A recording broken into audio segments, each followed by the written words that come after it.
si ça va marcher. Ouais, ça marche. Voilà, c'est ce que j'appelle le comité de direction personnelle.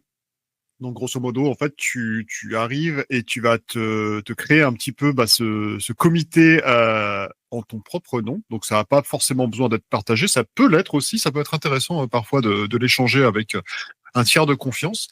Mais grosso modo, c'est d'analyser un petit peu l'environnement et l'univers dans lequel tu es arrivé à travers 4 éléments qui sont donc tout d'abord les sponsors.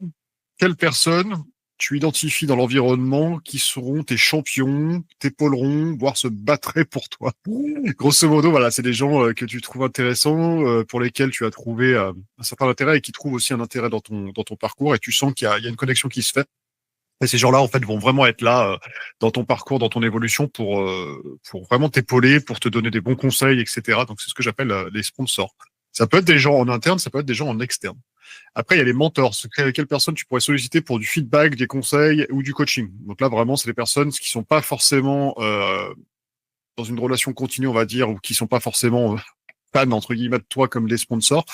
Mais par contre, c'est des gens là sur le coup qui ont vraiment une capacité, qui sont inspirants, qui ont une histoire, qui ont des compétences en fait que tu trouverais vraiment intéressantes de mobiliser et qui pourront vraiment t'aider pour la suite. Pareil, pour vraiment voir de ce comité là, c'est à la fois sur l'instant T, sur l'expérience qui est en cours, mais c'est aussi ce qui va aller sur l'au-delà, sur ton évolution professionnelle dans le long terme.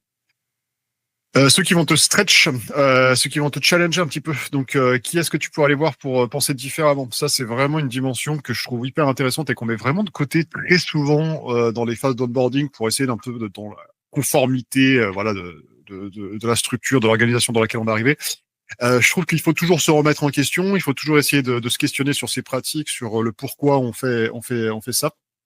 Et donc, stretch, c'est essayer de voir en fait des gens qui ont une approche différente, qui font des choses similaires mais pas de la même manière, voire qui font des choses complètement différemment, et qu'on va aller chercher en fait pour voir, un peu pour confronter les idées, mais pas dans le sens bataille quoi, dans le sens plutôt quoi, là, qu'est-ce qu'on fait, pourquoi est-ce qu'on fait les choses différemment et qu'est-ce qu'on pourrait peut-être faire ensemble, etc.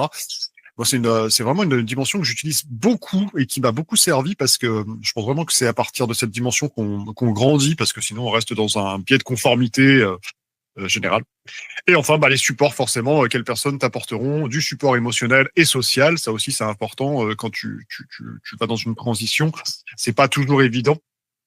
Et du coup, c'est bien de repérer des gens en fait sur lesquels tu pourras t'appuyer en cas de difficulté. Alors, ça peut être pareil, des gens en interne, des gens en externe, mais voilà, ça peut être à la fois sur le pro, ça peut être aussi sur sur l'émotionnel, le social. Donc, ça peut être des professionnels, ça peut être aussi des gens qu'on connaît, voilà, à titre personnel.